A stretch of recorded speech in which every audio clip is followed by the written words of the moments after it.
अभी 200 वर्ष पहले की बात है, पुरानी बात भी नहीं है। जगन्नाथपुरी उड़ीसा में उसके 100-150 मील दूर किसी गांव में एक बंधु मोहंती नाम का आदमी रहता था। उसका काम था भगवत भजन करना और जो भिक्षा में मिल जाए खा लेना। अगर यही बात समझ में आ जाए कि मेरा हेतु क्या है तो जीवन ठीक से गुजर सकता है। राम कथा यह भी सिखाती है कि आपका हेतु क्या है। बंधु मोहंती के 2 बच्चे थे, पत्नी भी बहुत अच्छी थी, विनम्र थी, शालीन थी, जो मिल जाता था गुजारा करता था। एक बार उड़ीसा में, बंगाल में बहुत बड़ा अकाल पड़ा। गांव वालों के पास, स्वयं के पास ही भोजन समाप्त होने लगा। अब जब खुद ही खाने को ना हो तो बंधु मोहंती को कौन खिलाए। पहले तो खुद ने भूख सही, फिर पत्नी ने भूख सही। जब बात बच्चों पर आ गई तो पत्नी ने कहा कि अब मुश्किल हो रहा है, अब कुछ करिए। क्या इस पृथ्वी पर कोई ऐसा व्यक्ति नहीं है जो आपको जानता हो, जिस पर आप भरोसा करते हो, जो हमारी मदद कर दे। बंधु मोहंती ने कहा हाँ, एक है, पर वो तो 5 रात दूर रहता है। पत्नी ने कहा कोई बात नहीं, रास्ते में जंगल में कुछ तोड़ के खा लेंगे, कम से कम पता नहीं कितने दिन का अकाल है। बंधु ने बताया नहीं पत्नी को कि कौन आदमी है। बोले कौन है? बोले मेरा नाम बंधु है, उसका नाम दीन बंधु है, मैं उसके पास जा रहा हूं। पत्नी को लगा कि नाम होगा। 5 दिन मोहंती परिवार चलता रहा, पैदल पैदल, रास्ते से कुछ फल वल तोड़ के बच्चों को खिला दे। दीन बंधु का घर आ गया, सामने देखा तो जगन्नाथपुरी का मंदिर। पत्नी से कहा यहीं रहता है। पत्नी ने कहा ठीक है, मैं पुलिया पर बैठी हूं। एक पुलिया थी जहां पर अंदर से आने वाला जो दूध घृत चढ़ाया जाता था वो नाली बनकर बाहर आता था। बच्चों को बिठा लेती हूं, अंदर हो आओ। चले बंधु मोहंती, लेकिन वहां तो बड़ी भीड़। बंधु मोहंती अंदर जाने लगा, लेकिन वीआईपी लोग बहुत थे, अंदर घुस ही नहीं पाया। आया वापस लौट के। पत्नी ने कहा क्या हुआ? बोले मेरा दोस्त बहुत बड़ा आदमी है, बड़े बड़े लोग आए हुए हैं, उनमें व्यस्त है, थोड़ा खाली हो जाएगा तो बुलाऊंगा। रात हो गई, पट मंगल हो गए। उसने कहा अब?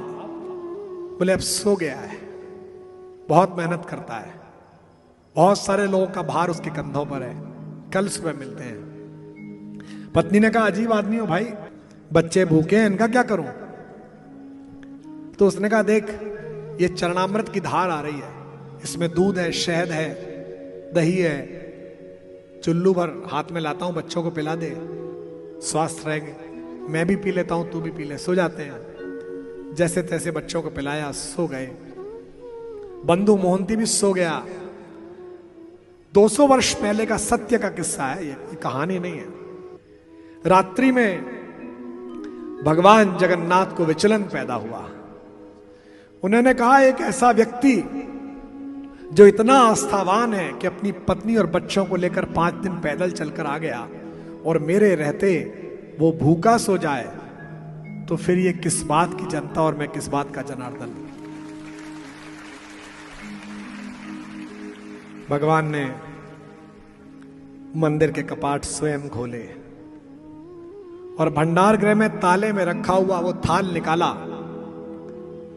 रत्न जड़ित थाल जिसमें उनका भोग लगता था। उसमें खूब सारे लड्डू, पेड़े, फल भरे, दूध का लोटा रखा, और सब प्रहरी सो रहे थे और भगवान बाहर आ गए। आप पूछ सकते हैं कि ऐसा कैसे हो? जो जन्म के समय से कंस के प्रहरियों को सुलाकर बाहर आ जाता हो, वो अपने मंदिर से तो बाहर आ ही सकता है।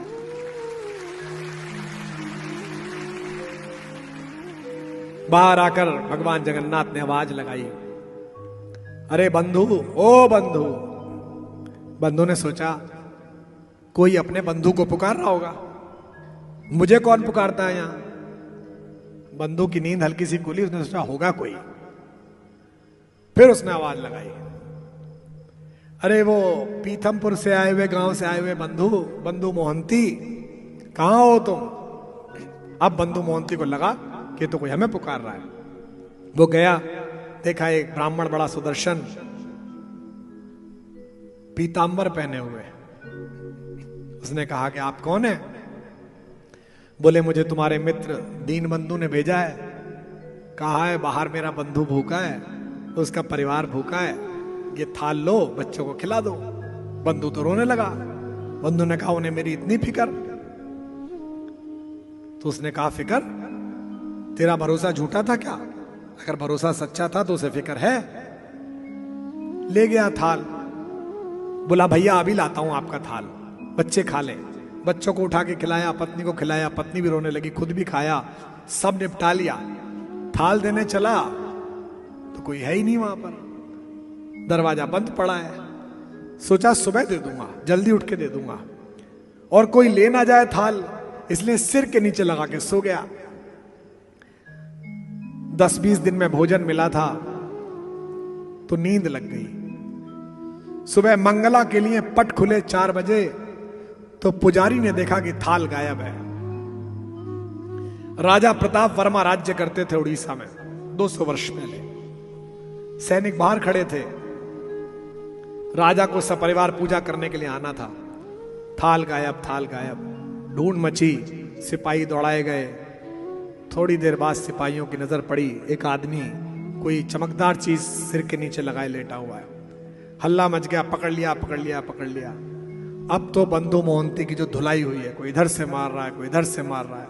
वो भला आदमी कह रहा है भैया मुझको तो जगन्नाथ जी ने भिजवाया था। लेकिन हम इतने अविश्वासी लोग हैं कि इसी परिसर में अगर सचमुच हनुमान जी प्रकट हो जाएं और कहें कि बहुत बहुत आशीर्वाद कुमार विश्वास तुम्हें, तो तुम कहोगे यार मुरलीधर जी ये वाला आप एक्टर बहुत अच्छा पकड़ के लाए, एक्यूरेट हनुमान जी जैसा लग रहा। हम कहते तो हैं कि ईश्वर पर भरोसा है, पर करते नहीं है। तो बंधु मोहंती ने कहा भैया हमको तो जगन्नाथ जी ने भिजवाया, दीन बंधु ने। सड़क पे जुलूस निकला साहब बंधु मोहंती का। राजा आया, पूजा हो गई। उस प्रदेश में 40 कारागार थे। ध्यान से सुनना, हर कारागार में 100 कक्ष थे। रात्रि को राजा प्रताप वर्मा सोया तो उसके स्वप्न में जगन्नाथ जी प्रकट हुए। उन्होंने कहा तू मूर्ख है, किस बात का राजा है? तेरी प्रजा के साथ अनाचार हो रहा है। मैंने अपने एक भक्त को भोजन के लिए थाल भेजा था, मैं स्वयं देने गया और तेरे सिपाहियों ने उसको बंद कर दिया। वो कारागृह नंबर 62 में, कक्ष नंबर 41 में सपरिवार बंद है, उसको मुक्त करा। राजा की नींद खुली। राजा ने कहा इतना डिटेल्ड विवरण, पता नहीं सच है कि झूठ है, संख्या कैसे आई? 62 नंबर कारागार, 41 नंबर कमरा। राजा ने किसी से कुछ नहीं कहा। राजा निकला, घोड़ा उठाया, 2 अंगरक्षक पीछे लिए और भागा। 62 नंबर कारागार पहुंचा, 41 नंबर कमरे में गया तो देखा कि बंधु मोहंती, उसकी पत्नी, दोनों बच्चे बैठे हुए हैं। अब तो राजा रोने लगा। राजा ने कहा गलती हो गई, माफ कर दीजिए, आप तो भगवान के मित्र हैं, क्षमा कर दीजिए।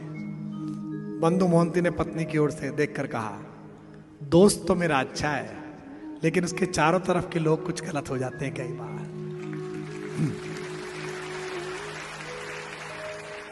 बंधु मोहंती को मुक्त कराया गया।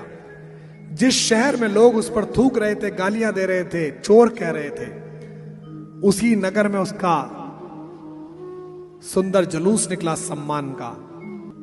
पिछले 200 साल से जगन्नाथपुरी जी के मंदिर के भोग लगाने वाले मुख्य पुजारियों का परिवार आज भी बंधु मोहंती का परिवार है।